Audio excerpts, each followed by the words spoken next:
Merry Christmas, everyone. Oh, Drew, you should put those glasses on, man. Oh, baby. Yeah, those glasses on, get nice and Christmassy, man. Look at these. Look at that, last minute impromptu Christmas attire. Oh, yeah. Oh, look how it glistens, like, in the camera as well.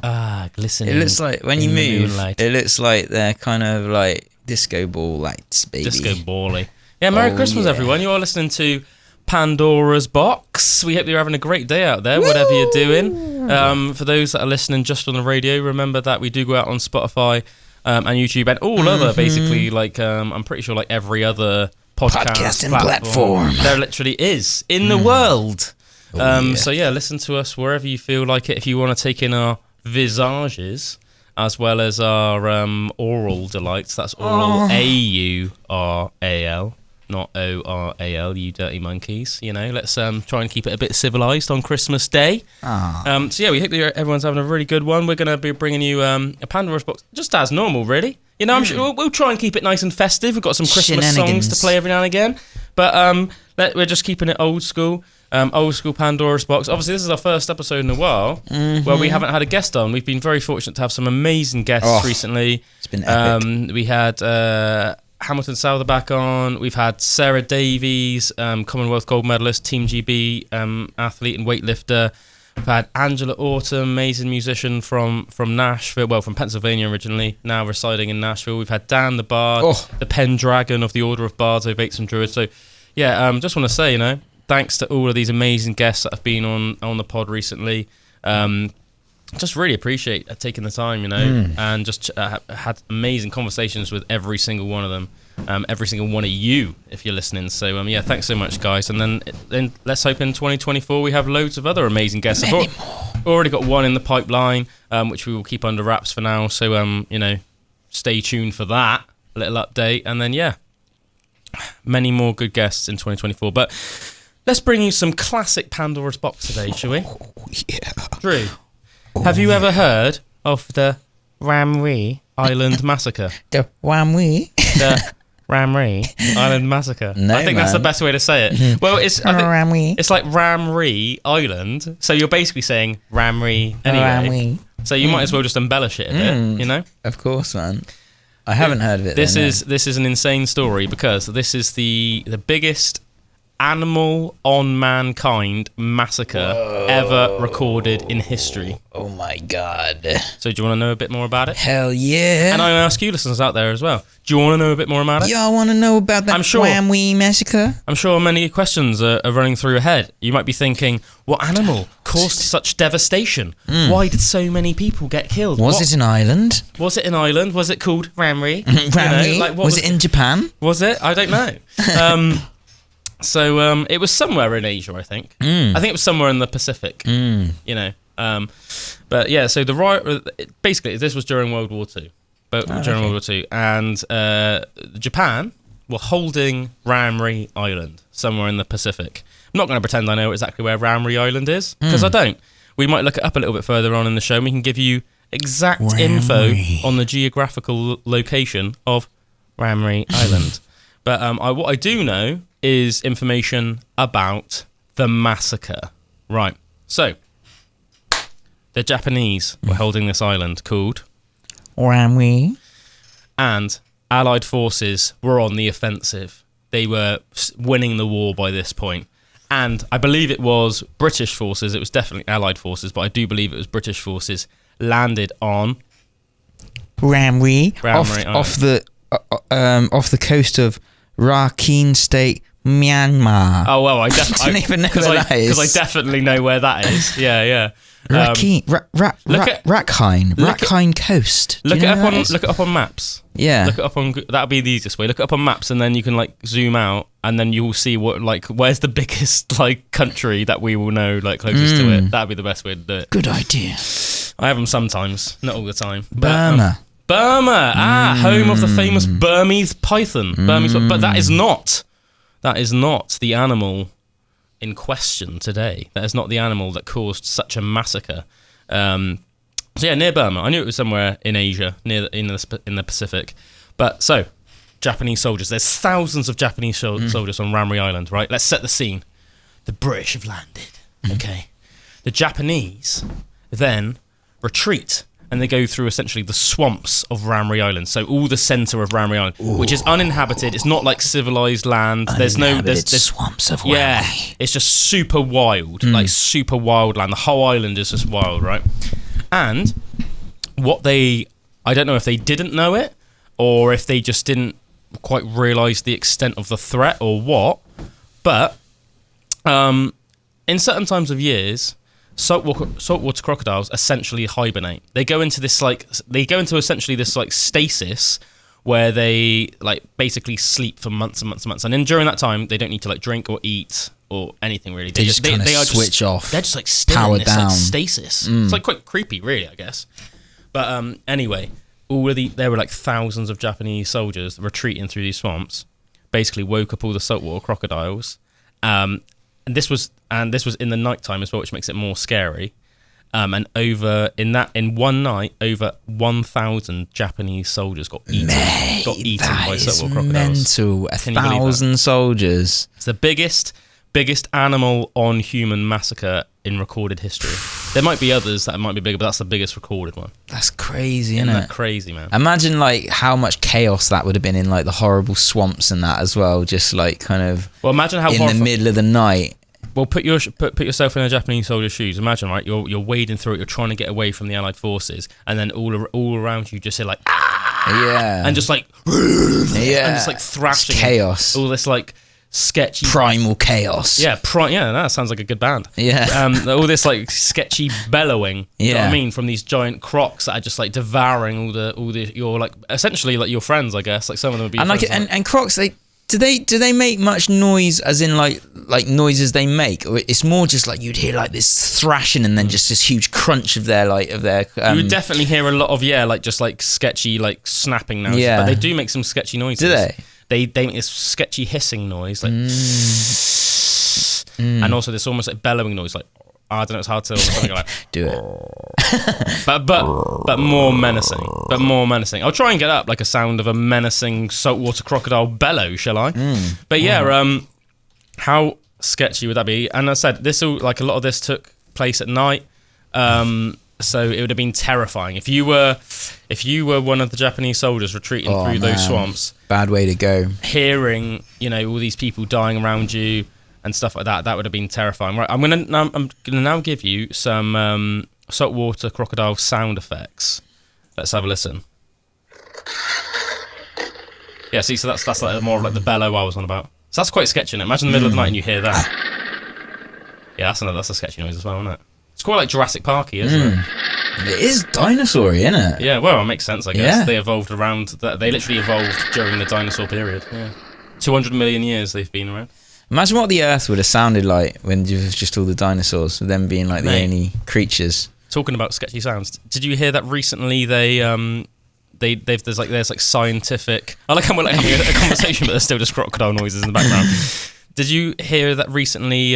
Scientists have paleontologists for the first time have accurately found out what a T-Rex sounded like. Really? And mate, I tell you what, it's terrifying. Is it? How did they? What did they just recreate the vocal tract? In layman's terms, I think basically what they did is I think that there was a fossil that they managed to do like a MRI scan of the throat, and then they built up accurately what the vocal cords would have been like once they layered on and factored in things like the muscle and the skin and stuff like that, right?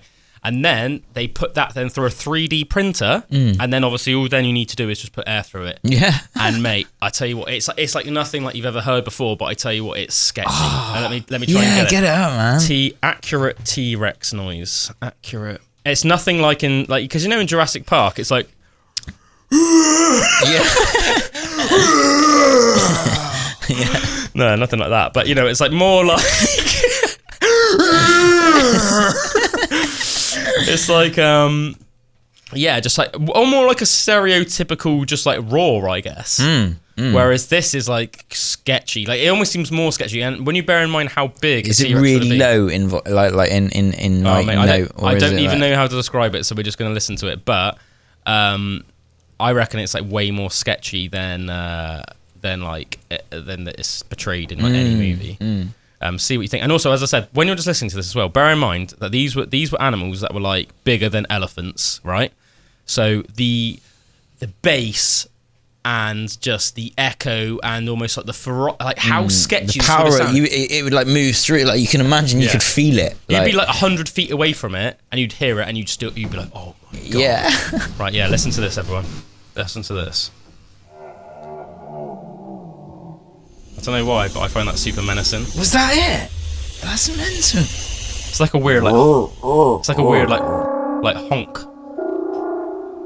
There's something almost a bit cold about it, or almost like a bit alien. Yeah. That's a noise like in a sci-fi movie, like an alien spaceship would make that noise. Yeah. How mental is this, people? This is what a T-Rex actually sounds like a cello. Like. But mate, how like mental or is a that? proper double bass or something. Can you imagine just settling down for the night? Imagine that, like we bring back to like dinosaurs, they take over the world. You think you're in a safe place, settling down for the night, and you just wake up in the middle of the night and you just hear that approaching. Yeah, man. That is mental, isn't it? Yeah, that's crazy, man. How crazy is that? So there you go, people. There you go. T-Rex noises. Oh, look! We are joined now by young Bullwinkle. Just in case you guys were so sad, you were like really disappointed, like you thought that Christmas was ruined. It's not ruined. Bullwinkle's here. Hello Here everyone. What? Bullwinkle. A little late, I know but I'm that still here.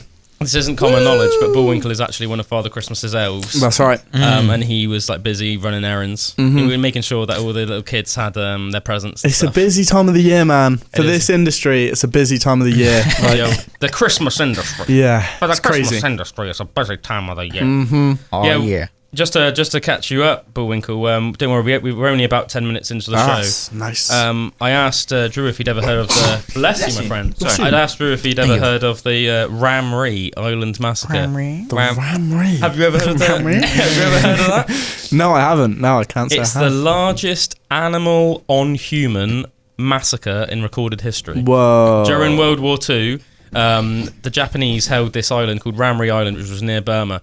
You can shut the window now if you want to. And the Allied forces were like started winning the war. I think it was the British forces landed on Ramree Island. The Japanese retreated through the swamps. It was an island that was just like, there was no like big buildings or anything. It was all just like swampland and stuff. And I don't know if they knew this or not, but basically lying in dormant were essentially just like hundreds of giant saltwater crocodiles. Whoa. Which, you know, for anybody listening out there that doesn't know their crocodile stuff, saltwater crocodiles are the largest of all crocodile species. Sometimes can get over 20 feet long, and are known to be also, I think, the most aggressive crocodile species. So not only the largest crocodile species, but the most aggressive crocodile species. In Australia, there's whole entire beaches which are out of bounds purely because of like crocodile populations and stuff like that. But yeah, they basically walked through the swamps, and over 1,000 Japanese soldiers got eaten in one night. Whoa. And That's crazy. Isn't it, man? It's crazy stuff. Me and Drew were just saying, like, can you imagine being like one of those soldiers? Imagine it's like pitch black. You're wading through water, and every now and again, all you hear is like, and then like the bellow of a giant saltwater crocodile, and just thinking like, oh my god, I might be next. I might be next. I might be next. Jesus. And literally over 1,000 eaten in one night. That's mental. That's crazy. But because I guess, like, I mean, this is a very sort of World War II era Japanese thing to do. Like, they were very like, we do not surrender. So I guess they were trying to, like, because they didn't want to surrender to the Allied forces, they almost picked that rather than surrender. But surely in hindsight, they realised that was not a good thing to do. Yeah. Because like British forces and stuff like that, you know, as well, they have like pretty good like hostage etiquette. You know, like they wouldn't have like done. They would have been better than the saltwater crocs. Yeah, man, they definitely wouldn't have like savagely eaten them in a swamp anyway. Can you remember how many soldiers what there were overall? Was it like 10,000 or something? Should we have a look? Ramree Island Massacre. Let's have a look. When you said Ramree, I thought it was going to be a bunch of people like shooting sheeps or something like that, rather than crocodiles. But yeah, and we that's didn't know. cooler. Yeah, Ramree is in Burma as well. It was like off the coast of Burma, Right. little island. Ramree Island Crocodile Massacre. Let's put in Croc Massacre. Let's have a look then, folks. Let's try and find out how many. Because I said I know that over 1,000 people were eaten. But let's see how many people actually went into the swamp. Yeah, like I wonder how many. So I've got an article up here. It says It says the Allied forces pinned down 1,000 Japanese soldiers in a mangrove swamp off the coast of Burma. Only 20 of the Japanese fighters made it out alive. What? So that puts it into perspective. So yeah, so basically 1,000 went in, 20 left. That's crazy. Yeah. Oh my It's god. madness, isn't it? Yeah, it literally says 1,000 went in, 20 made it out alive. The rest were reportedly eaten by hordes of prehistoric-looking saltwater crocodiles. According to one Allied commander, he said, that night was the most horrible that any member of the ML, which stands for Motor Launch Crews, ever experienced. The scattered rifle shots in the pitch-black swamp, punctured by the screams of wounded men crushed in the jaws of huge reptiles, and the blurred, worrying sound of spinning crocodiles, made a cacophony of hell that has rarely been duplicated on Earth. At dawn, the vultures arrived to clean up what the crocodiles had left. Of about 1,000 Japanese soldiers that entered the swamps of Ramri, only about 20 were found alive. That is insane. This horrific event is known as the Ramri Island Crocodile Massacre, and in 1968 the Guinness Book of World Records awarded it the dubious distinction of the most human fatalities in a crocodile attack at roughly 900 dead. That is insane, isn't it? Can you believe that? Like you say, it's the whole mixture, it's the concoction of everything coming together, of that bullets you just hear. And then It's crazy. And then getting to the end and screaming. only 20 of you are there. That's actually crazy, isn't That's it? mental. That is actually mad. Yeah, so that's a nice little Christmassy fact for everyone. Christmas facts. Pandora's Box style.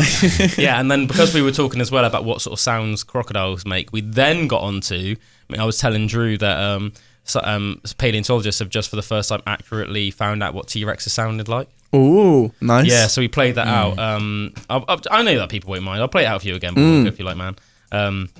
Really chilling. Not at all probably what you would expect. But I was like saying to Drew as well, like when you listen to this, bear in mind that how large the animal would be. So it's not. Don't just like listen to it and think like, oh yeah, that sounds like pretty weird or whatever. Like, bearing in mind that like T-Rexes were bigger than elephants, right? And then imagine like the bass on it and the sheer volume of the sound. Like you could like imagine. I was saying, Drew, imagine if it was like some weird apocalyptic world where like we brought dinosaurs back and they took over the world, and say you were like hiding out and you thought you were safe for the night, and then you just woke up and then you just heard this noise approaching. Like it would be terrifying. Listen to this.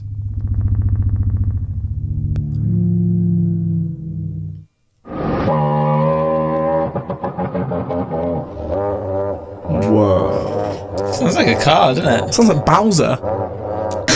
Well, Bowser sort of is like a dinosaur. Yeah. Isn't he?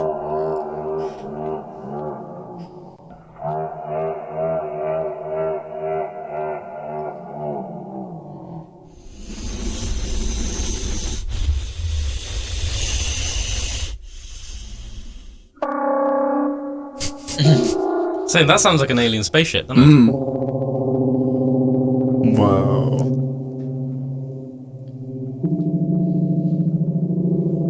Christmas dinosaur facts. I like that. That's so That cool. sounds like a double bass. It's ominous. So how have they gathered this information? Science is crazy, man. Like, how can they figure this out? I remember I did read an article about it. From my memory and in layman's terms, essentially what they did, I think, was like put like a very, very well preserved T-Rex like head and neck through an MRI. Right. And then they like built it. Oh no, and they like built it all up with like, you know, the most up to date research with like the muscle and the skin and everything. Put it through an MRI, and then with the accurate sound box, they then put that like with the imaging of the accurate sound box. They then put that through a 3D printer, and then once you have that, all you need to do is just blow air through it. Right. And all you need to do is blow air through it in like different ways, different speeds, different velocities. Right, so that's why there's so many different generate options. different, Yeah. to different sounds. Like, do you know what I mean? That's It's very crazy. simple with us, isn't it? Like, we obviously do it like automatically, but whether like, you know, if you want to be louder, you're essentially pushing more air almost like through your vocal cords, aren't you? Or like in a more like gruffer way or something, you know, like that. Yeah, Drew is our modern day T-Rex. Yeah. The Christmas T-Rex, the Christmas dinosaur, that is. Drewsaurus Rex. I'd quite like to look at things about like vocal cords and see them in action in the different ways, like for the shapes and for singing and like 1, 2, 3. Just like how like how they work. It is a pretty amazing thing, really, isn't it? Yes. Like I always notice, like when you're, I can see it on now. Like when I project with my voice, I get a big vein on the side of my neck that goes up, and it's like all crazy though, all like the interaction of the muscles and everything, ins and outs of what's going on in there. Yeah, man. I guess it's like everything else. I guess it's just like genetic as well, isn't it? It's like the same way that some people are super tall and some people are super short. It's like you don't really know what you're gonna get. You know. You don't know what you're going to get. You might have like Morgan Freeman's voice. Yeah. You might have Danny DeVito's voice. Yeah, I wish mine was a bit more like deep and a little less nasally, you know. What, you just randomly want to sound like Morgan I Freeman? might just talk like this a like little Morgan bit Freeman. more now. Imagine if you sounded like Samuel L. Jackson. I'd want to sound like Christopher Lee, so I'd sound super intense all the time. Yeah. Hello. Have you ever wanted just to change your voice completely?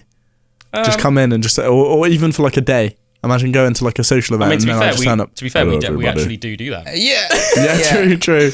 I mean, sometimes I wish I had a wicked accent, and you know what I mean. Or I love doing accents, so if I could just do that all of the time and just be like, do you know what? I'm just going to talk like that forever now. Like, yeah, we love doing accents, don't we? And then there was that time that guy got really annoyed on that episode because we did like a South American special or like a Texas special, and then he was just like, it's completely ruined the episode for me. Yeah. And we were just like, all right. Hey, well, I know what you mean. Just trying to have a bit of a laugh. Just trying to go down the rabbit hole. You can't please everyone, can you? No. You can't please everyone. You can't.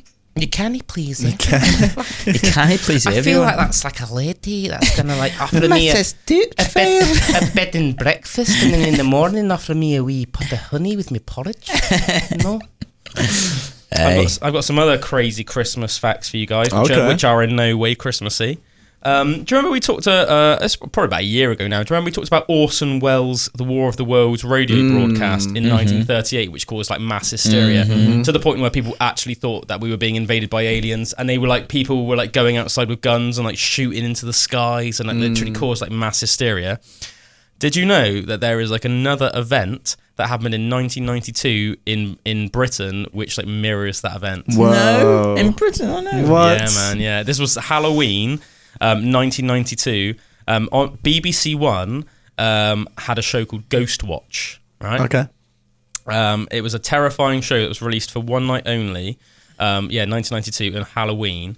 And nothing like it had ever been done before. Nothing like it had ever been broadcast on British television. You got to bear in mind as well, everybody listening. Oh, it was television. It wasn't radio. It was television. It was BBC One. You got to bear in mind, people didn't have like phones or internet or anything like that. So like nowadays, this would almost be like impossible to happen because you would instantly just Google it up and then you just find out that it wasn't real. But is this before like there would have been loads of channels too? There would have been 4 channels. Yeah. So it wasn't like, so everyone was tuned in to the same stuff. Yeah, because I remember when, I think it was when we were probably about like 6 or something like that. Channel 5? Channel 5 came out, yeah. So me and Drew were born in 1990, so that was like 96 or something like that. So yeah, this is 92, so it was only 4 channels in the UK. Isn't that mad? That's mental. 4 channels. So crazy. Yeah, people were just like real chuffed that we had like, like Channel 4. We were like, yeah, that's like mad.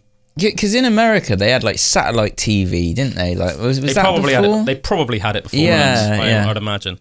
Yeah, I mean, I think with a lot of stuff, Americans, I don't know, like we've invented like a lot of stuff, like like us Brits.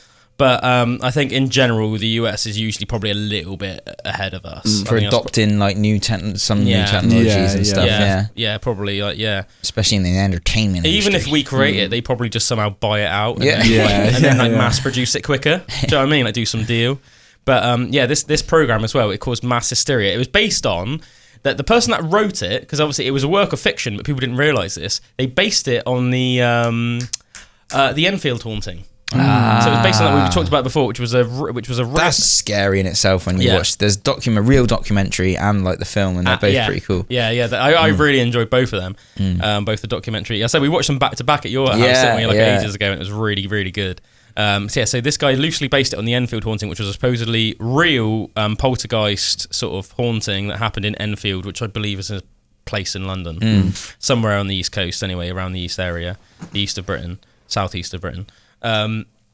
Yeah, so this guy loosely based it on this, and it was about this little family that was supposedly haunted, and the idea was that I think it was that he was a really, really famous TV presenter in the 90s. I think his name was Parkinson, Michael Parkinson. Oh, does that ring a bell? Yeah, it does. Yeah, almost like an older grey gentleman.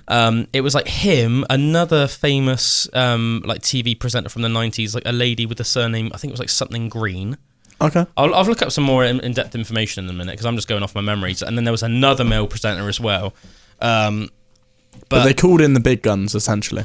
Yeah, and the idea of it was that and then this is the thing that threw people as well. Nowadays we're used to it because we have things like Blair Witch Project. Yeah. Those movies Wreck. Don't know if you guys have seen them. There's lots. I haven't seen that. That sounds cool. Yeah, a horror movie called Wreck. There's lots of quote unquote found footage horrors and stuff like that.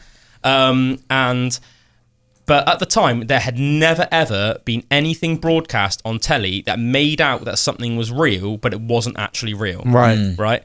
And this really threw people in 1992. So they made out that this was a real, just almost like a documentary that was happening live, a live broadcast from this house, and that I can't remember if it was live actually. Anyway, yeah, that they were going to come to this house which was haunted by this poltergeist, and there were these little girls that called the man that haunted the house Pipes, right? And they called him Pipes because when they would say that they would hear this weird stuff in the night, the mum, to comfort them, would say it was just the pipes. The pipes, yeah. Right. Yeah, so and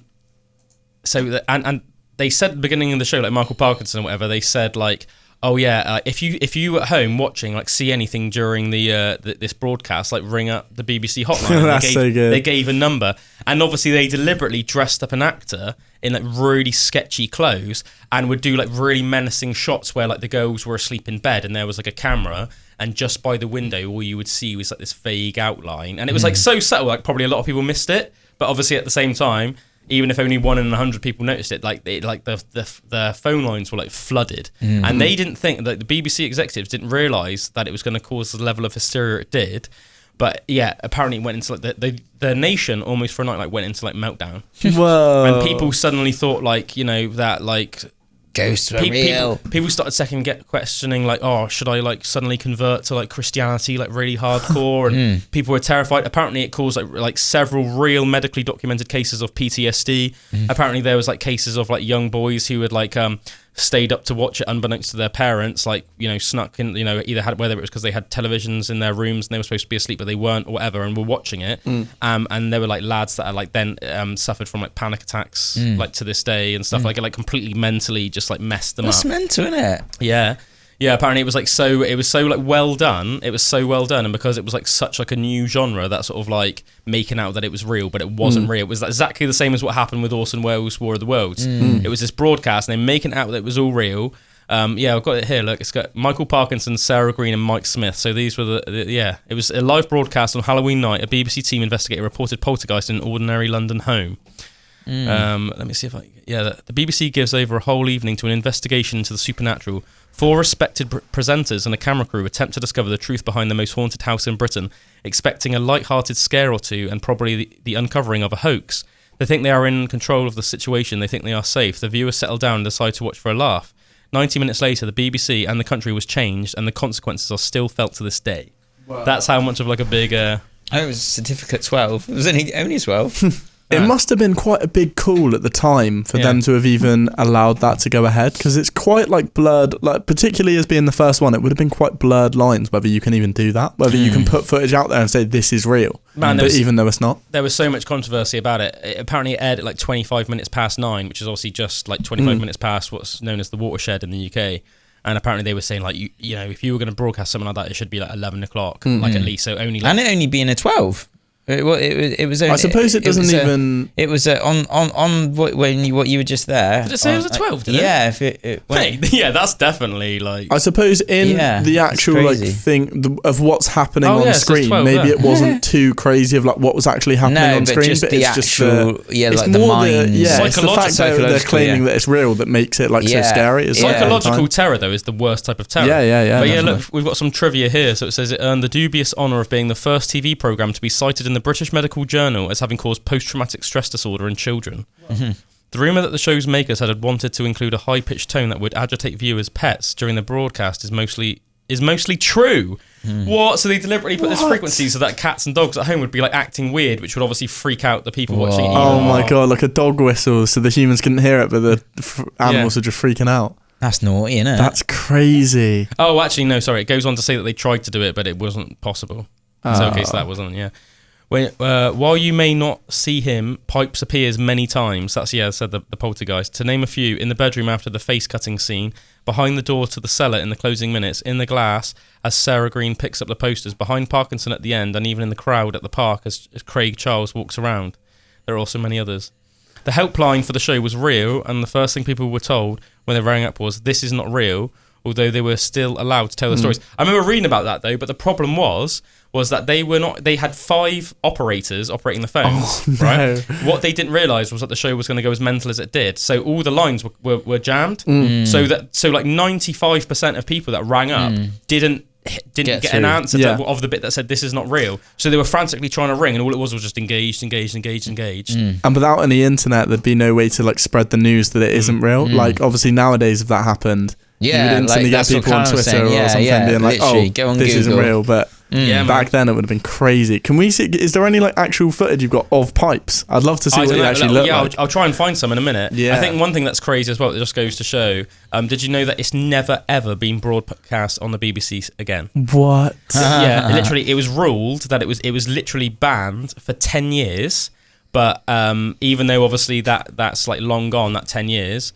The BBC has still made a decision to never like air it again because it was such a controversial thing. And apparently, like the Church of England even like made complaints against the BBC and said that even afterwards, and the dust had settled, because obviously it was all in the newspapers at the time, and blah blah blah blah, and there was like more complaints I think made against the BBC than ever before.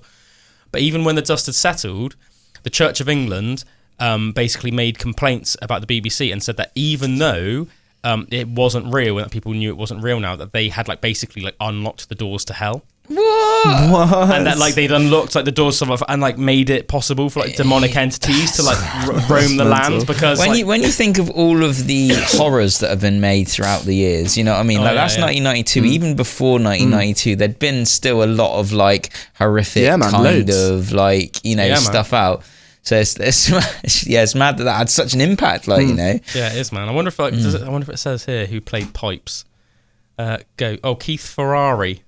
Keith Ferrari, an Italian ghost. I wonder if you can still like find the whole. Like, I know you said it's never been re-aired, but I'd love to know if it was like on YouTube or something like that. You should watch the Enfield one as well, man. The documentary, because that is actually real, and it's like it's freaky. Like there's parts of it, and You can see this little girl almost like getting possessed, and she like the ghost like speaks through her. It almost like uses her body to communicate with the people and stuff. And there's bits where she's like, and she's just sitting there like almost like letting it happen, but he's like talking through her, and it's so weird. Oh yeah, you can imagine that kind of happening. By the looks of things, guys, like it says, by the looks of things, the whole episode is on YouTube. So even though it's never been broadcast on I don't think it's even been broadcast on UK television, let alone on the BBC. But I did read that it's been broadcast internationally. So in like America or Canada or Australia or something like that, they must have broadcast it. But it looks maybe like somewhere that like there wasn't such a bad taste in people's mouth about the show. Yeah, and then maybe they made more of an effort afterwards, obviously, to be like, right, 100%. Like, look, this definitely isn't real. Or if they, but let's face it, if they release it nowadays, like we're used to stuff like that. We've all seen, as I said, we all know about the Blair Witch Project. And remember that when I was telling you about, Drew? I think you weren't there for some reason that episode, Drew, but I was telling you about the McPherson haunting. Or the McPherson tapes. We watched a bit of those as well, didn't we? Yeah, that was pretty. And I said I watched it when I was a kid, and it like sketched me out. Yeah, man. And Paranormal Activity, when I first watched that, like they were like pretty freaky. They're like made out that they're real in a way, aren't they? Like, I remember that videos. That was one of the first ones I'd seen like that, and seeing it in the cinema, and I was pretty freaked out, like, you know. Yeah, man, for sure. I tell you what, there's one little clip which is 1 minute 30. So should we just like watch it and just a little disclaimer to listeners. This is not real. Okay. I don't know what to do. Should we phone in if you see Pipes? Yeah. Phone our helpline if you see Pipes. Even like seeing this just from the first 10 seconds, it's funny to think that this would have caused mass hysteria in the early 90s. Upstairs. children. Like, it seems quite obvious to me that it's acting. Do you know what I mean? Please. Sarah, stay there, please. Don't go upstairs. Why? Because we hear that Suzanne's got out of bed, but she's not yet Stay appeared. here, I don't know why. She's not appeared on the landing. Suzanne, where is she? It could be a piece of its usual mystery. To be fair, though, it's got a good ambience. I'm already getting sucked into it. Yeah. Seems real to me, man. Still real to me, goddammit. Oh, look, she reached right out. Oh, she's going to go full, what's the girl, in The Exorcist called? Camera range, right in the corner of the room. Oh, poor little Can we kids. cut to the hall camera? I mean, obviously it's not real, No, so, sorry. but Sorry, if it was. the landing camera. No, the landing on the door. The other landing. That's it, and zoom in. Can we pan? Can we pan left? And down. Oh, we're going to see a jump.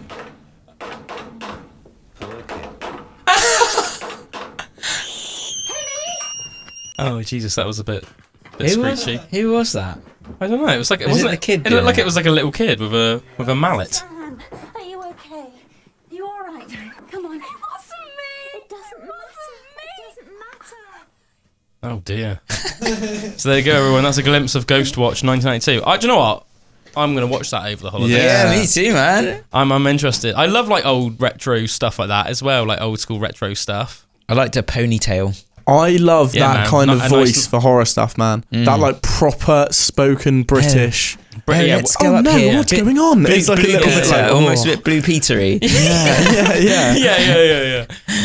Yeah, what's it called? There's a name for it, isn't there? I'm just trying to think. Well, Queen's English or something like that. I think Queen's English is like English. very, very posh English. Right. I'd say that's not quite there. No. Yeah, it's like, but it's a very quintessential British accent. It feels like I don't know. It just feels like it throws everything back a couple years for some Yeah. reason. That kind of voice, like it just makes everything feel a bit more authentic. And the jeans with the tucked-in shirt with the man. Oh with yeah. the Oh yeah. Yeah. Strong 90s look with like Yeah. the ponytail with then the fringe. yeah, Yeah, it's a strong there we 90s go. look. A bit like you the other day, man. You were like Bring out my inner representing that 90s. with your jumper tucked into your Oh jeans. yeah, that I was might that. just do that seriously from now on. Yeah, well, yeah, man. Well, you might as well because you're going to be playing the part, aren't you, man? Playing the part.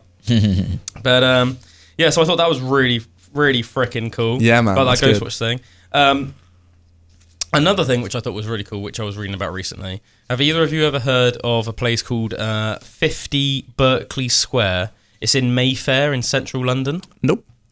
I hadn't either until I read about this, and I thought, like, I love a good like mystery. Yeah. You could even say I like a really good Mystery Monday. Oh, Mystery Mondays. Mystery Monday. Mystery Mondays. it is Monday. Yeah, Mystery Mondays. Mystery Monday. Yeah. So there's this place called 50 Berkeley Square in Mayfair, central London, and this is another place which is actually in real life supposed to be like one of the most haunted places like in the UK.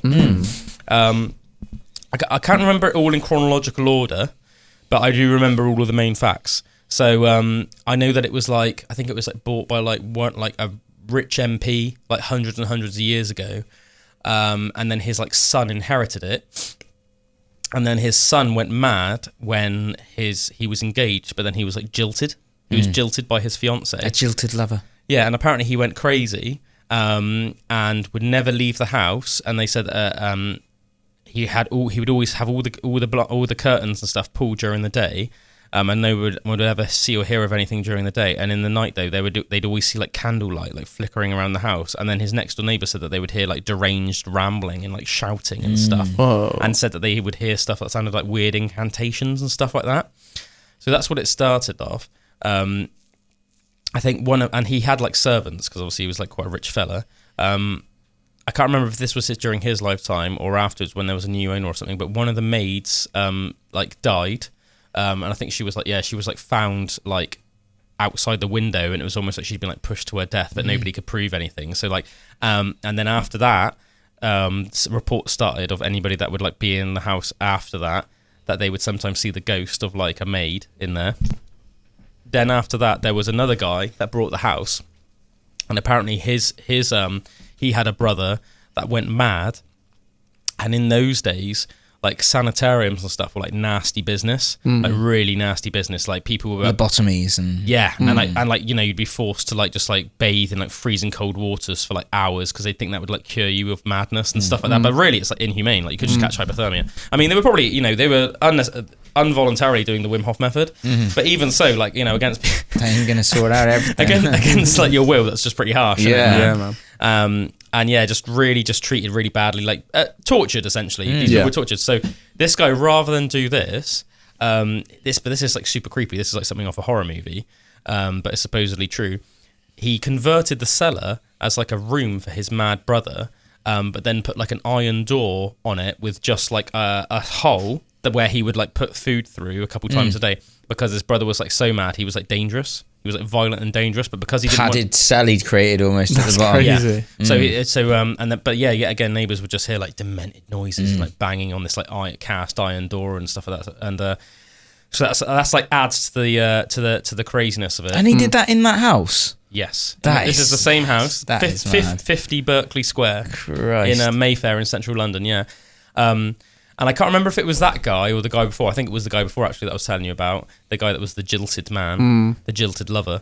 There was like strong, like heavy rumours that guy had like gotten like really into the occult, and that he was doing like satanic like rituals in the house and like other demonic rituals, and that he'd like found, you know, he'd like gotten all of his like servants to like go all across London to like all the libraries and get everything they could and stuff from all like the top, you know, all the occult and like demonic stuff. Then there are accounts like, I think it stopped being a house and it started being like somewhere that you could like, you know, like rent a room for the night. Right. And there's accounts there's several accounts which are like really, really demonic. Some accounts of just people seeing ghosts, because I think more than one servant ended up dying there as well. Like it wasn't just that maid. I think there was a couple of other people that died there, which in itself is creepy. But then there's this account of I think it was a nobleman who said, like, I think he wanted some fame. I think he was looking for publicity at the time. I think it's like a bit like you see in modern day. I think it was like a guy that in his day was a bit famous, and the idea was that he was losing his fame a little bit, and he wanted to do a publicity stunt. Re-spark it with something intriguing like that. And in those days, at 50 Berkeley Square had this like reputation, like nobody should ever spend the night there. So he said, like, I want to spend the night there. And apparently he went there with like with a gun. And the person, whoever owned the house at the time, said, like, okay, you can only go there on one condition. You can only stay in the bedroom, which was supposedly the room in the house where people would always get like the most feelings of like dread, and it just felt horrible and like that you were watched the whole time. And it was like the bedroom of like both the guy with the mental brother and the guy that did all the Satanist stuff, the jilted lover. So yeah, that was the room he was going to say, and he said, yeah, you can only go in there if you have a bell, and I'll wait downstairs, and if I obviously hear the bell, like me and some other people will come up to like assist you. And apparently, like after a couple of hours of the guy going up there, they heard a gunshot, and they like ran up to the room, and the guy was in there, and he was just like mumbling incoherently, like pointing to the corner of the room, with just like a gunshot like off, and apparently like he went like temporary insanity after that, and he like couldn't explain what happened and stuff. Whoa. And then a while after that, like 50 years after that or something, there were two sailors that were ported in Portsmouth. But in those days, like, you know, when you were like given leave or something, apparently most of the sailors, as long as you were near enough to London, you would try and go to London, because it's like where all the coolest stuff going on. Yeah, where the magic happens. And obviously Portsmouth isn't that far from London, really. So anyway, they got to London and they went out just on the lash. And then they apparently didn't even know anything about Berkeley Square, but just being two rowdy sailors. This part of the story, I remember. I think I've heard about this before, and they ended up at the house. Yeah. Yeah. Yeah. I do. Yeah, this rings a bell now. Does it? But only when it's got to the sailor bit. Yeah. By the Sailor Man. So we're just like adding extra context to the story. Yeah. You know? Cool. Yeah, and then apparently like these two guys, like they were like wandering back from the pubs, just like wasted, and they were just like saw this like places, and it was like by this point in the building's history, it was like boarded up. So they were just like, oh yeah, let's just like break in and just stay in there for that. You know what I mean? There's like people in the British Army in those days, in the Navy and stuff, they were tended to be very like lower class people, and they were just conscripted because it was like they weren't going to have a better life. No, that was their job, wasn't it? Like, they might as well just tour the world and like fight for king and country and all that stuff. So anyway, they just like broke into the house and they stayed in the room, and apparently one of them woke up in the middle of the night, and he said that what he saw was like this like weird gelatinous like mass, which he said was like this weird like looking creature that almost looked a bit like an octopus, but like more demonic. Whoa. Was like slithering across the room and like leaving like slime behind him, like crawling towards his friend. And Yeah, and then apparently, so the guy picked up a poker that he saw on the floor, like a fire poker, and hit the creature. And at this point, the other sailor woke up, saw what was happening, panicked, and ran, left his friend, and ran. And then when he went he ran to the police station. When the police went there with him later on, they found his friend's like dead body, but like nothing else there. It was just like nothing else there. Whoa. And apparently it's like one of those things where after that it was almost just like no one's like allowed to stay there. But what's weird is apparently it's like one of those things, and you find this a lot, and I guess like it'd be interesting to hear like different people's views on this, like different sort of like quote unquote supernatural experts.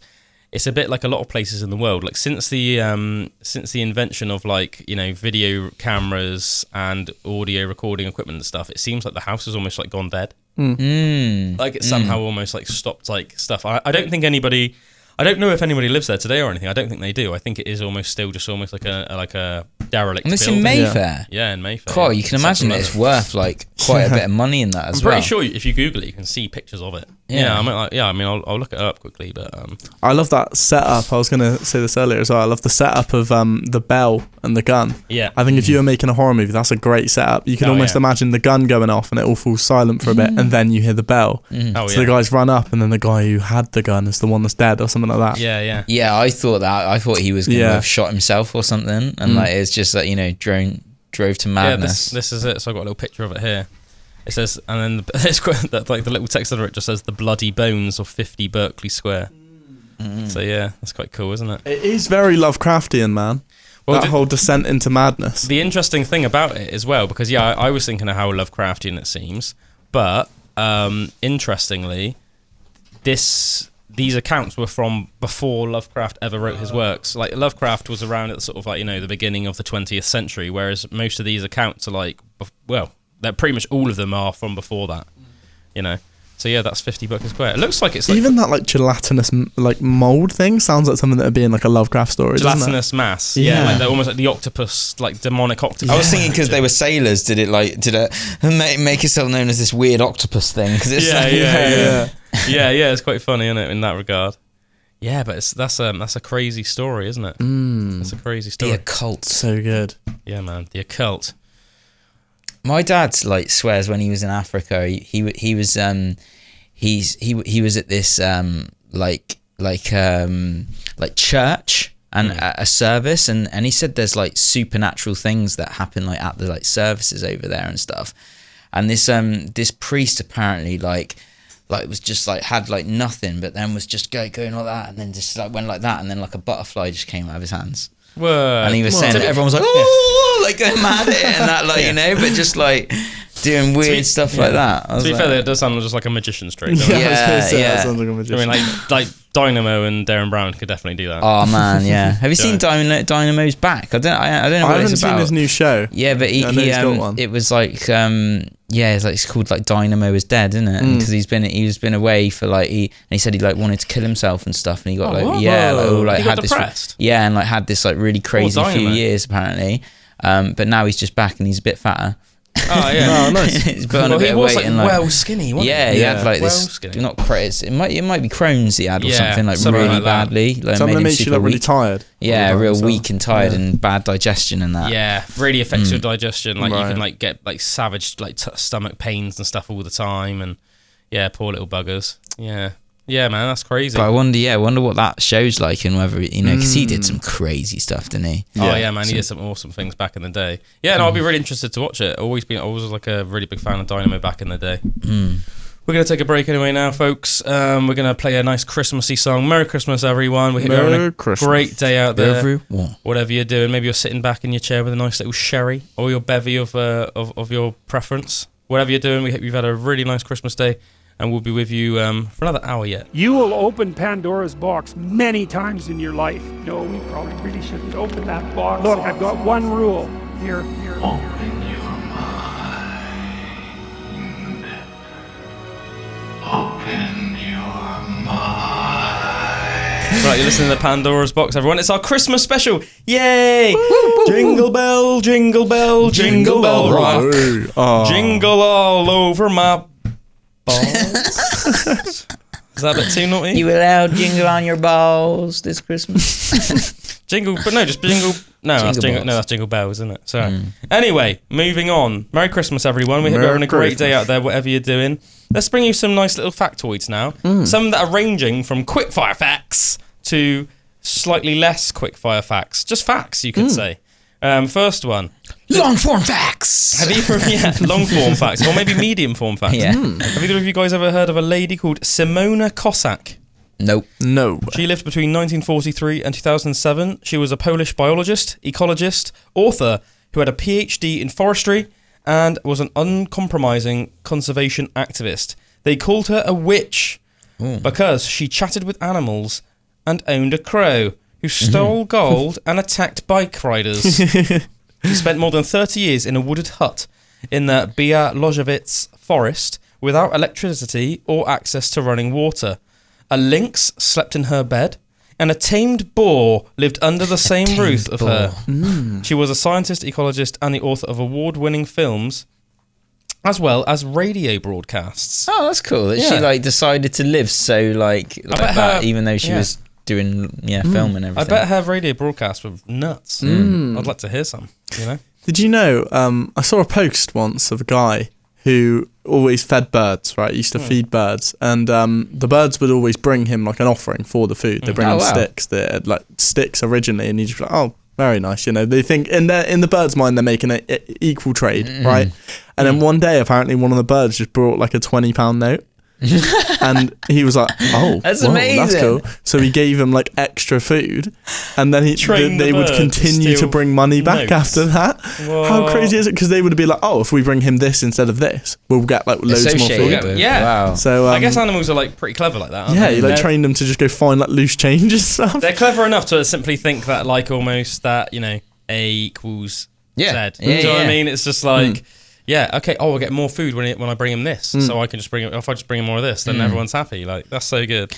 I remember my great nan telling me that my great granddad in the Garden of Rest in Cannington would sit there and he would feed the squirrels, and like the squirrels wouldn't come up to anyone, but with him they would literally climb all over him and like just eat out of his hands and be like, and it's like, that's pretty cool as well. Build up that trust. But I would have thought if they did that, then they would do that with other people as well. It's almost they associate like human can trust human, but apparently it wasn't really like that. It was just him. So I thought that was pretty cool. That is well cool, isn't it? The squirrel whisperer. The squirrel,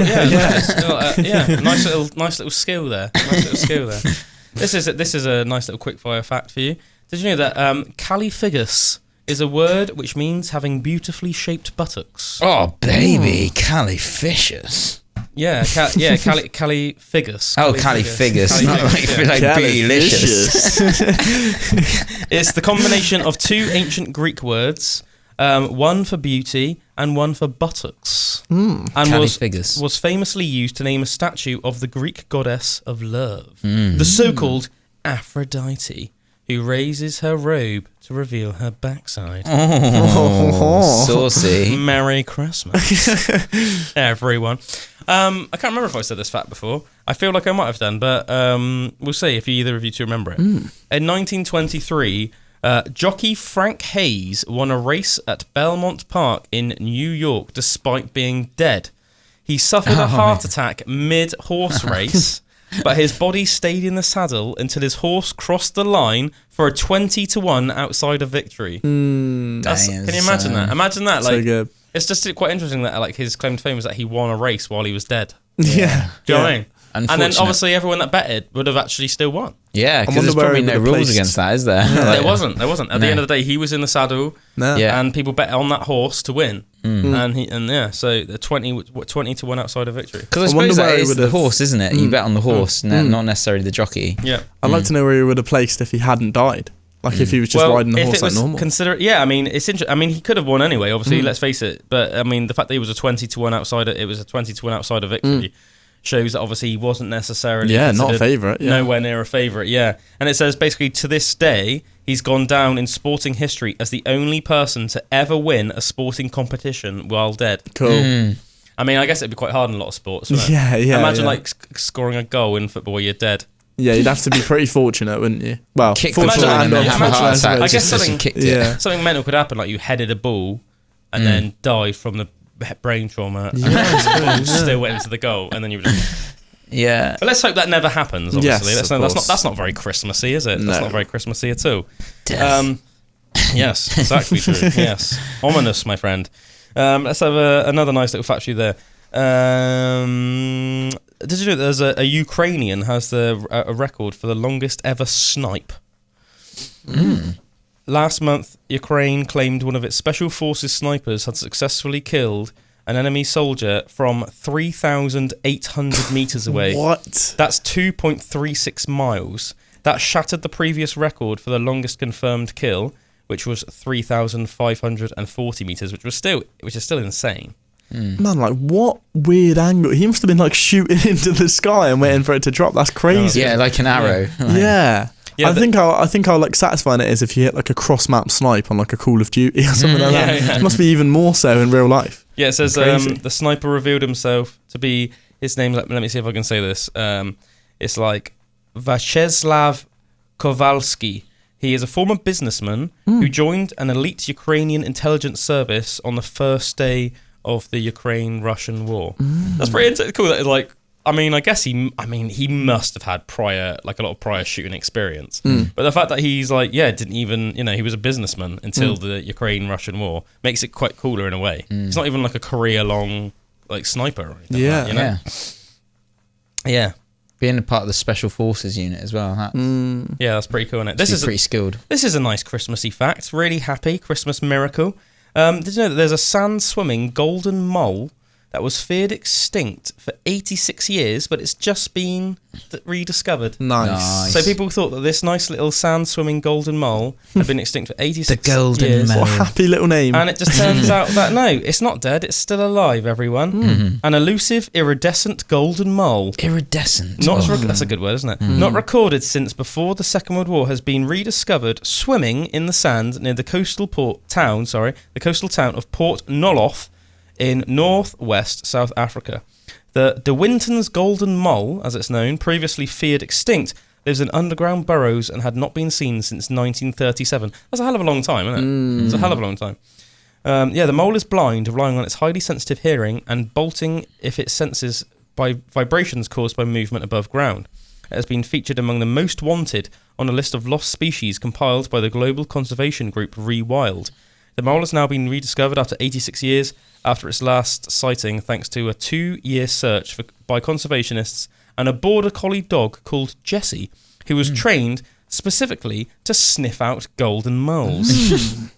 I wonder how. Like, They must have had in museums or something. I don't know, actually. That's what my initial thought, but then it's like, do you reckon it would retain its scent after that long? Like, if you had, like, say, like a really well-preserved one in a museum, and then you, like, do you reckon it would smell enough like an alive one? I don't know. I was going to say, because the process of, what's it called again? Decomposition? No, the not telemetry. Trigonometry. Trigonometry. Yeah. You know what I mean? You know what I mean? What we said about at the Christmas party with the deer taxidermy. Oh, taxidermy. Yeah. And like so in that process, I don't know if you got to use chemicals or I know you can use like salt, like water as well. Yeah, in there's a type of liquid that's most often used. I can't remember what it's called off the top of my head. But I don't know whether that would like take the scent away and make it more chemically or whatever, or this would retain on the actual. Yeah, I can't remember what the liquid is that's like the best thing to like store like animals in. But I know that in like say the like when they have them in jars and stuff. Yeah. I know that in like the Natural History Museum in London, not on display, but they have like a back room with loads of like rare fish and stuff, and in like this massive tank. They have like a perfectly preserved like Greenland shark body because and it washed up on a beach I think in Northumberland, and up until that point people thought that Greenland sharks didn't really frequent those waters. They thought it was like really much further north, like in the sea, but it's like obviously after that it shows that Greenland sharks do sometimes come down as far south as the UK, and then they've just got this perfectly preserved Greenland shark. I watched this program with Jeremy Wade, you know that like fisherman guy that did like River Monsters. I've watched the same show, I think. Yeah, and it was like him like going to the Natural History Museum, and they like let him have a I was gonna look. say I'd like to look in there. That'd be cool. They have it with the giant squid as well, don't they? Yeah. Is it formaldehyde? Formaldehyde. Yes, Look at that's that. what it is. I can't believe I pulled that out of my Pulled it out of the bag. depth somewhere. Pulled it out of the bag, mate. Yeah. Formaldehyde. 1-0. 1-0. Goal. Yeah, man. Yeah, so that's quite cool, isn't it? I wonder what other like secret rooms they have at the Natural History Museum, or some of those like, I expect they have some like pretty cool hidden rooms. history and stuff. Some of the stuff that's not on I'd display. love to do that for a job. Yeah. I wish I that's one of those things. To be honest, there's loads of things like this, but if I could like live my life over, I'd be like, right, let's become like some freaking like archaeologist. Yeah. That, you know what I mean? And that's like where I base my work. But then I could travel the world like looking for stuff. It's do you remember? Do you remember? Indiana Jones, mate? Not Demi. No. We went on holiday with them when are younger. And when you came to Cornwall. Yeah. It was called Demi, wasn't it? No, not Demi. There's the Maxie and. Oh, what was her name? Maxie and Denver. Denver, yeah. So Maxie and Denver. So Maxie, she was like quite. She became like she works really high up in a museum, because I always thought, what is she gonna do? Because she was really like clever and stuff, but quite quiet. Yeah, and quite like reserved and like a bit socially like awkward and stuff. Yeah, but like she's she works in a museum now, and I thought that was pretty fair cool. play to her, man. Well, that's awesome. Well, to be honest as well, like I bet now she has some freaking like great conversations. Yeah, I'd love to have conversations with her about just her telling job everyone nowadays, about like the crazy stuff that's in the museum. Yeah, man, that's super awesome, man. Super awesome. On to another cool, interesting fact now. We love our prehistoric creatures here on Pandora's Box. We've talked about all sorts of crazy things, whether it's we've already talked about the vocalizations of T-Rexes today, but we're a big stickler as well for that whole period between the evolution of man and when the dinosaurs got wiped out, because there were loads and loads of what are called megafauna that lived in those time, which were like colossal mammals and things like that are no longer alive, but that were like really interesting beasts. And for some reason, they're just like not as famous as dinosaurs, so they get the same name. But we've talked about obviously like the Paraceratherium. We've talked about Daedon. Do you remember that? The Terminator pig. Some crazy freaking creatures we've talked about. But this was one that I thought was fascinating. And do you know what? I had never heard of this creature before, but it's massive and it's like super freaking cool, and it's like bigger than some dinosaurs were. It was called Cevatherium, and it's an extinct giraffe-like animal that lived between Africa and India. It had several different like subspecies, but the biggest one was called Cevatherium giganteum, and it's among the largest known giraffids, as they're known, and one of the biggest ruminants in history due to its weight. They sort of looked a little bit like the modern day okapi. Do you know what like an okapi looks like? I'll Google it. Kind of. But anyway, but just like an insanely massive version. They were. Yeah, we gotta get that up in a minute. They were like 10 feet tall, and like archaeologists nowadays estimate that their body mass ranged from between 1,250 kilos to 1,360 kilos. For anybody that's using imperial measurements, that's between 2,760 pounds and 3,000 pounds. That's insane. That's crazy. Like way more than every single member of staff at Aspen Wake combined. But like way more than that. That's way more. mental. When you think of it like that, and I think overall there's like 50 members of staff if you combine all offices or something like that. That's crazy, isn't it? Yeah, so let's get a picture of this. So, Cevatherium giganteum. Really cool looking beast. Cevatherium giganteum. Cevatherium giganteum. There it is. How tall is a giraffe nowadays? Very tall. But this was like, the giraffe might have even been a little bit, that looks cool. But this is like more massive. Do you know what I mean? It's like, it's more hench. Do you know what I'm saying? Sort of just like a giant. Almost looks like a deer or something, like a massive deer. I don't think that's the largest subspecies, because what I'm looking at says it could be up to 3 meters tall. Oh no, that says a 1.8 meter tall person. Oh yeah, so that is probably about right. But yeah, super big, like almost like giant, like it's deer like, looking thing. Yeah, it like looks almost like a deer, doesn't it? Look cool. I think you should ride on the back of them. Yeah, you can imagine like people riding on the backs of those. That'd be sick. So I think technically their closest living relative today, is a giraffe. But like It's a giraffe. Wow. Yeah, I think so. Yeah, it's considered. Giraffes have those two little things on top of their heads as well, don't they? Yeah. But yeah, I just love whenever I hear about like a cool, massive, like prehistoric animal like that. That's like no longer around. That's a really nice picture, like a sketch. Oh, that's almost like comparing it to a modern giraffe. As you can see, it's like not as tall, but it's like quite a big beast, isn't it? Yeah. Quite a big, girthy boy. Yeah. So people that are just listening on the radio, we're basically looking at this picture of this Cevatherium giganteum. Look it up, people. If you're listening on the radio, look it up when you get home. If you're in the car or whatever, look it up when you get home, or if you're already at home chilling, whatever, just Google it. Cevatherium giganteum. Such a cool animal. As I said, they think that it went extinct. I believe, I want to say, about 8,000 years ago. I think that's the case. Damn, not even too long ago. I haven't got it written down, but I swear I read that. Yeah, I could have sworn I read that. They do think as well, I remember reading this, so they reckon its heyday was around... Oh, wait a minute. They reckon its heyday was around 7 million years ago, and they reckon it survived to the late early Pleistocene.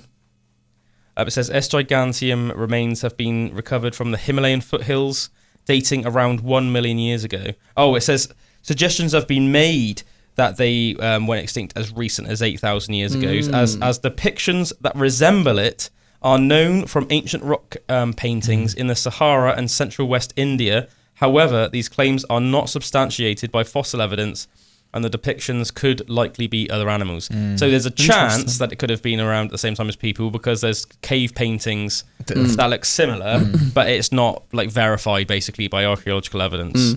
But yeah, cool. Anyway, so that's shout out to the Cevatherium giganteum, gone but never forgotten. Yeah. You are a friend of the pod. Friend of the pod.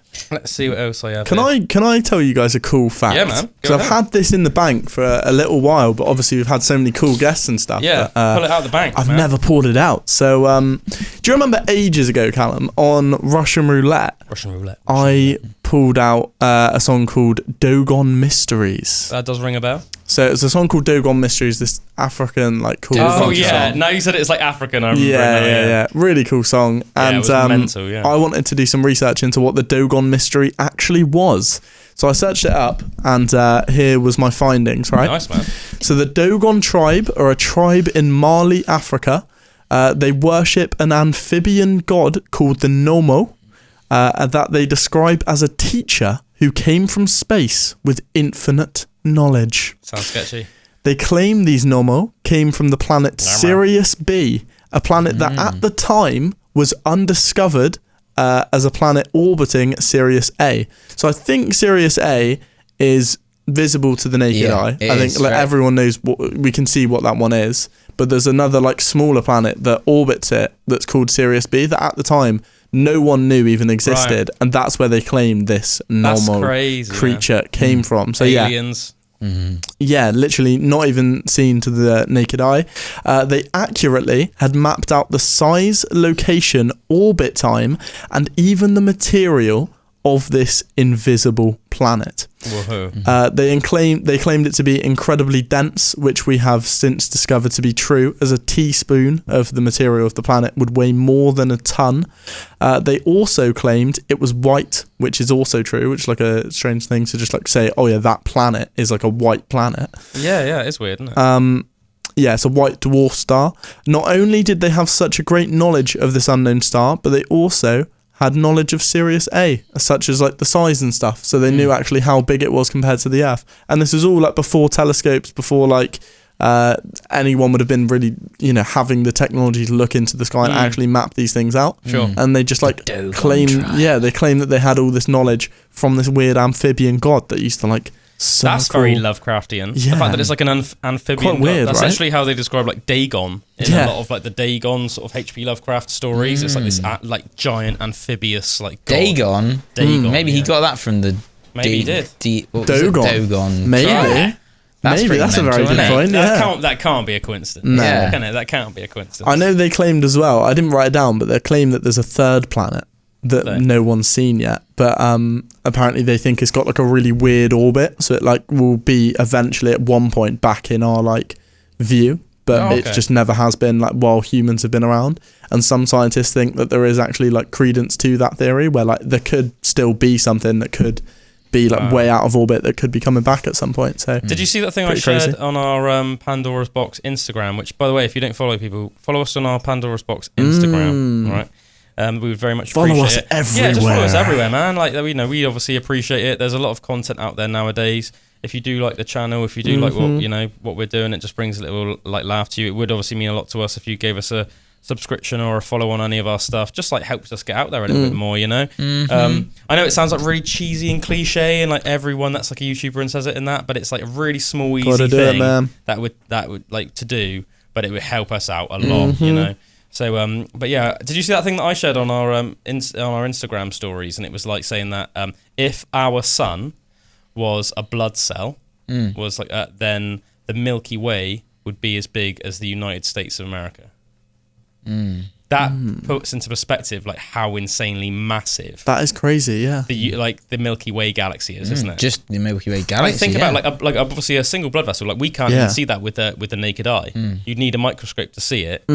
And then but like then the Milky Way would still be as big as the whole entire United States of America, which is which is in like the top 10 biggest countries on the planet. So crazy. That's mad, isn't it? That is mad. Do you think there'll ever be like a species, not even like from necessarily from Earth, but from like another planet or even another like galaxy that will be able to traverse galaxies? Yeah. Do you think that is a thing that's going to be able to happen at some point? I think the big question is like not like if it's possible, it's could a species survive that long before like their planet or whatever like got destroyed, because obviously it takes like a long time to develop technology that could do something like that. So I mean, it's like, you know, you see at the moment, don't you? You see like fearmongers are saying that, you know, like global warming is going to like destroy the Earth in like within like 100 years and stuff like that. Like, do you know what I mean? So it's like, well, if let's say that was the case or whatever, then obviously we wouldn't have the time to reach that. But then obviously it's not those things that aren't just applicable to us. Like every planet has a finite existence, the same way that we do. Do you know what I mean? Like the planet was formed a long time ago, and one day it will not be right, and one day our sun won't be around anymore either. You know what I mean? So I guess it's like the question is could a civilization remain alive long enough to develop that before for some reason they got wiped out by something else? Yeah. It's interesting to contemplate whether there would even be like, whether there is material out there that we could harness that even would be able to make that possible. You know, like surely there's a possibility that there is nothing out there that can even like make like in the whole of space.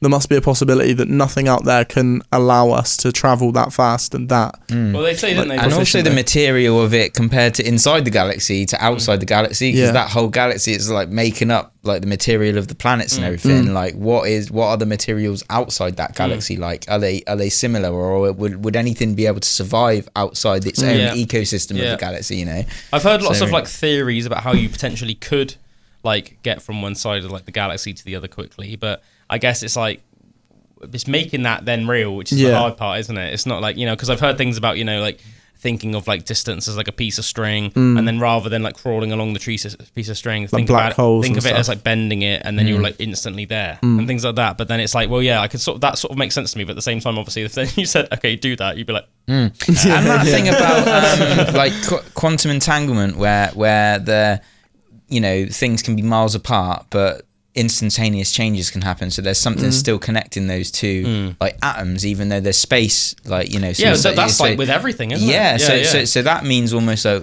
instantaneous travel, because there is some kind of communication between both of those things happening at the same time for both of those things to move at the same time, even though they're miles apart. But then is that like, does that only work within a galaxy? Do you know what I mean? Like, does that only work within a certain set of parameters, or is it the same outside as well? Like, are there different like rules like at different places? And that it's mind-boggling. I guess as well, it's like, it? just because, you know what I mean, if you could like make that, you know, atom or whatever over there vibrate, like how would you then use that energy then to try and get you to that thing? Yeah, you know exactly. I mean? Like, but it is connected somehow. But So it's like, is there a way then that you could utilize harness that connection? Yeah, man. Oh, I love that, Drew. harness the connection. Hey, darling, I think we should really harness our connection this evening. Always. You know, and listen to some Barry Would you White. like to harness some connection? That's like a astrophysicist chat up line. Yeah. So Do you want to get quantum entangled? do you want to get entangled in my quantum urethra? That's just straight up just dirty. That's not even scientific. Sorry, everyone. Merry Christmas. Did you know? Merry Christmas, everyone. Did you know that there is a saint of beer? Right, hell yeah. Ooh. Yeah, and do you know what makes it even better? His name's Saint Arnold. Like, legitimately. Like, how, you know, just let's face it, everybody loves Arnold Schwarzenegger. Or at least they should, you know. But yeah, this guy was called Saint Arnold. Saint Arnold of Soissons. Not to be confused with croissant, which is a nice pastry. Saint Arnold of Soissons saved the lives of many during his day by urging them to drink beer rather than water, because he realised that the water was spreading the plague. Whereas, you know, once you boil, beer is boiled during the brewing process and kills pathogens. So obviously he realised that beer was safe and encouraged everyone to drink beer. So there literally is a saint of beer, and his name is Saint Arnold. So let's all pray at the altar of Saint Arnold. Arnold, yes, let's drink some beer. Yeah, drinker. Yeah, let's drink some beer, yes. Everyone drinking beer on Christmas is fantastic. It's really good, yes. Do you reckon Arnie has a nice tipple now still? Yes, of course he does. You know, Arnie, you know, he still Bless smokes him. his cigars as well, doesn't he? You know. I'd real like to try a proper cigar. Yes. Like, you know, where you don't inhale it. The tobacco, the nicotine just like kind of just seeps into your bloodstream. Right? Yeah, man, I want to try that. Great. Who was it I was hearing about? It was Carl Weathers, the guy that played he played Apollo Creed in Rocky, but he also played Dylan in Predator. And he said that you know, he was always like a real fitness nut and stuff, and he still is really. But he said that like Arnold Schwarzenegger completely got him hooked on cigars when they were filming Predator. He said that, like, you know, he would always just have a big box of like Colombian cigars on him, like the best cigars in the world. Arnie was like, has always been such a cigar like connoisseur. He'd always have like the best cigars, and then like every single day he'd be like, Carl, do you want the cigar? And you know, the first like, you know, like month of filming or whatever, he was like, "No, I'm okay, Arnold, I'm okay." And he's like, "Oh, okay," and he'd always like, you know, like, "Oh, you don't know what you're missing," and stuff like that. And then eventually, after like a month, he was like, "Okay, Arnold, I love one." And he said he just like had one, and he said there was just something so nice about just like being in the jungle where they were filming Predator, just sitting around with like Arnold and a couple of other guys, just like in between takes and stuff, just at lunch, just smoking these big freaking cigars. And he just said it was just like amazing. To this day, he said that like he just loves cigars, and he said that like, I'd like to get a good one. and he said that and he said that, I'm pretty sure he said as well that like when they finished filming and stuff, because obviously they were going their separate ways, like Arnie just like sent him like a massive box of like the cigars that they were smoking on the set, and he was just like, it was like one of those things. Carl Weathers was saying it in some ways he's like real thankful to him, but at the same time I was like, oh man, now I've got a smoking habit. Do you know what I mean? Like, but I was like, oh, that's pretty cool. They are. I mean, I've had a few cigars before. Definitely nicer than a cigarette, I reckon. Yeah, well, you don't like toke it back like that's a cigarette. I think that's like, the hard thing that in it is to do that. Do you just like hold it in your mouth? Yeah, so you just kind of like let the smoke just like kind of go around your mouth. But the nicotine and like the strength is stronger nicotine in the cigars, and it apparently gets into your bloodstream, and you still get the same effects of the good just effects of smoking. In your cheeks and that, but it's just you know, it gets transported into your body a different way, right, and it's like really enjoyable apparently. But because I remember my dad had some that he brought back from like a holiday once, but he never really smoked them, and by the time I was like old enough to like want to, they were so dry. They were just super dry, and I'm like, and I want to try a nice fresh like moist like cigar. You know, fresh and moist. Do we still have that like tobacco? There was a tobacco shop in town like ages ago. I don't know. I think, but like, bet they got a nice one. It's not ringing a bell for some reason. But oh no, it might have been a sweet shop actually. I like how like completely different that is. Yeah, do you know what? Do you know when you know like I associate them the same. You know, like when you go in those real old school sweet shops and they got all the jars everywhere and all that, and you go in some tobacco shops sometimes and there's all like cigars. There used to be a real nice sweet shop in town next to Ollivander's Like one shot. Yeah. Yeah. One of those Harry Like Potter that. nerds, yeah. I think there was a real like legendary sweet shop in town next to Cornhill, Yeah. but I don't think it's there anymore. I I don't think it is anyway. I know the one you mean. I think. Might If be it still there. is, then I just for some reason never I take don't it think in it's when I there walk anymore, past no. it. But it used to be quite legendary, didn't like it? next to and Prezzo. Like, Yeah, it's yeah. on that Yeah, corner yeah, right yeah, there. Yeah, Cornhill, yeah. Don't So think it's there a- anymore. Don't think so. I don't reckon it's there anymore. No. But Yeah. then again, I wouldn't have tried to go there. Yeah, you're not a fan of sweets, Bullwinkle? I am. I love sweets. I love sweets. Well, then I'm you a think- sweet guy. Then you think that you would be the person to know, wouldn't you? Yeah. Yeah. I should be the Go get a egghead of bonbon. sweets. Yeah, man, for sure. Yeah. Right, let's have a few more facts, then we might wrap up this this nice Christmas edition of Pandora's Box. I thought this is a pretty savage fact. A man donated his mother's body to an Arizona center for Alzheimer's research, hoping that obviously it would do a lot of good for the world, hopefully cure Alzheimer's. Only to discover later on that the Alzheimer's research facility sold his mother's body on to the US military for $6,000.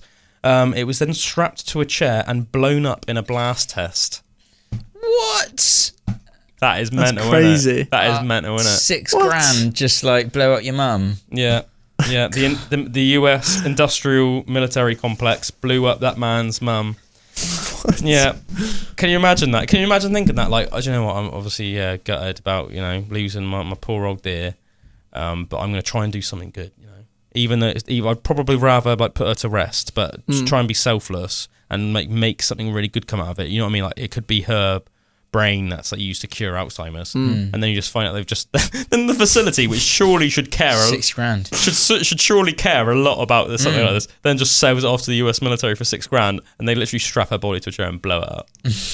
That is brutal, That's isn't it? so mental. So I just want to. So sorry to that man, whoever that man is, and rest in peace, lady. Hope that you somehow managed to find some rest in the world.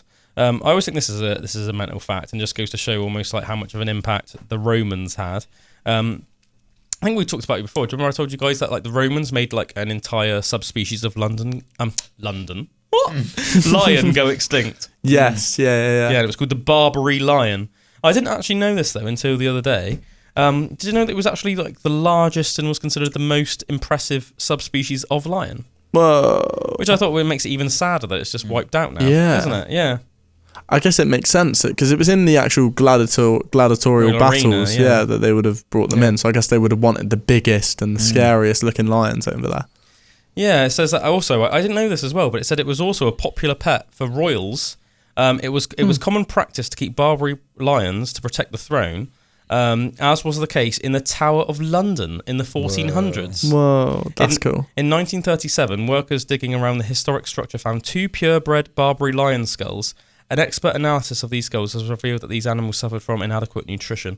Yeah, I mean, if you're going to keep 2 massive lions like that, make sure they've got like enough meat to feed them. Do you know what I mean? But anyway, I'm just thinking though. Wait a minute, this can't be the species that the Romans wiped out, can it? Because if it was in the Tower of London in the 1400s, that was like way after the Romans. This must be another species of lion that was wiped out. Oh baby, it's getting juicy. It says, they were formerly native to North Africa and the Atlas Mountains. This big cat was the biggest of all lion subspecies. Their numbers were slowly driven down once poachers began seeking them out for a bounty in the 1800s. Their numbers were slowly culled, and the remaining population was pushed out to isolated areas across Morocco, Tunisia, and Algeria. What made them distinct from other lions was how their size. They were the biggest of the lion subspecies. They had longer hair around their neck, chest, stomach, and legs because they were mettlers. I made up the last couple of words there, but yeah, the rest was true. They had a large reddish mane around the head and shoulders, in males only, and they in general had darker coloration. Be cool to see those. Pride. Yeah, man. It's a shame that they're just like completely wiped out, right? Yeah. So when you say bigger subspecies, like, were they bigger than the actual species of lion we have now? Yeah, so if you think about it, the African lion that is around today is just a subspecies of lion. Okay. So there's been lots of lions throughout the history of lions. And Barbary lion was one of them. What we would consider nowadays as just like the African lion was one of them. Yeah, I mean, if you go back in history, you had like cave lions and stuff that lived in like North America and stuff around the same time as like the giant short-faced bear. Do you remember we talked about that on the pod before, haven't we? Which was like the largest bear that ever lived. Yeah, that would have been a scary time to be in North America because there were hunter-gatherers living in America at the time as well. So you would have had like, and the cave lion in America, in North America, I think it was the largest subspecies of lion ever. That's crazy. Ever. So you would have had the largest lion ever. You would have had the bear. largest bear ever. Wow. There are some archaeologists that even think that the Bering Strait, it took humans so long to cross the Bering Strait because it had so many short-faced bears and cave lions there that they basically just humans that would try and get across it would more than likely get eaten. Is that why it's called the Bering Strait?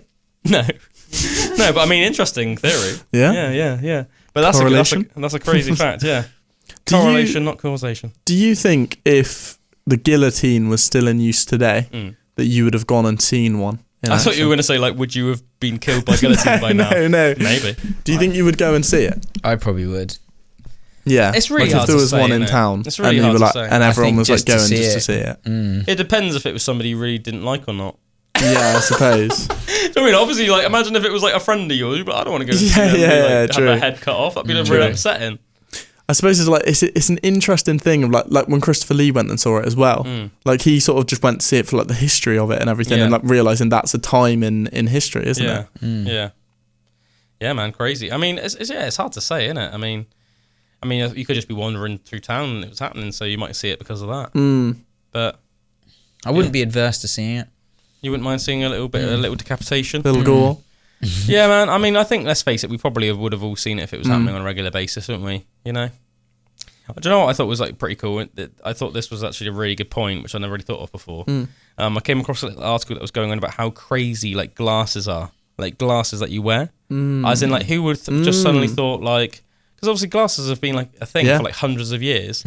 But who just first thought different like thicknesses would have like who just thought like, oh, if we just like somehow put them on our eyes, that would just like cure blindness or like, you know, That is mental. partial blindness. Yeah, it must have been an accident, like someone like looking through a milk bottle or something. Well, my friend, I can tell you. I can tell you. Yeah. So apparently, the technology evolved because of wine. Wine used to be stored in clay pots for drinking. But then people started blowing glass and realised how pretty wine was in a clear glass bottle. They also realised that glass bottles with curves magnified the image, and after decades of experimentation, they started grinding glass with curves and sand to get the magnification. This is also where the telescope and magnifying glass came from. Eventually, after telescopes and looking to the heavens were all in the rage, people started handcrafting reading glasses, which gave their wearers an extra decade of reading with bad eyes. By the mid-1700s, they were common, and Benjamin Franklin figured out how to combine two different magnifications into one lens. By 1900, it was incredibly common to have eyeglasses, and actual prescriptions were being developed depending on your specific, you know, eye ability. Whatever you want to call it. Yeah, that's so cool, isn't it? That is something I've never thought about before, but it's crazy to think for so long there would have been people walking about that just couldn't see.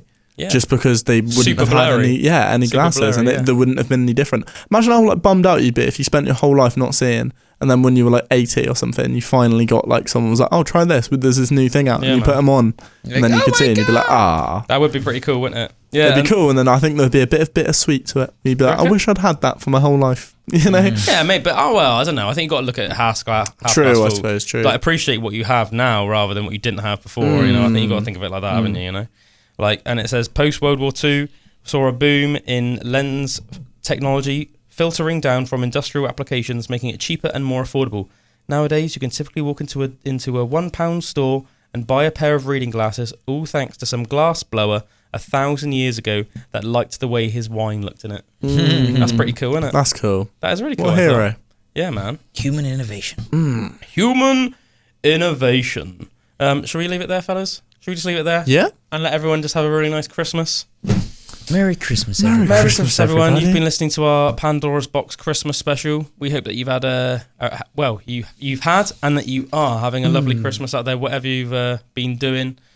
And we shall see you again. We have lots of shows lined up. obviously, for 2024. Big year. And big year coming. Big year coming. Stay tuned. Yeah, lots of cool guests and everything like that. And obviously, for anybody that regularly listens to Pandora's Box, we just want to say, like, thank you.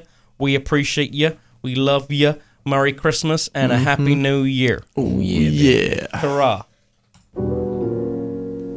Oh.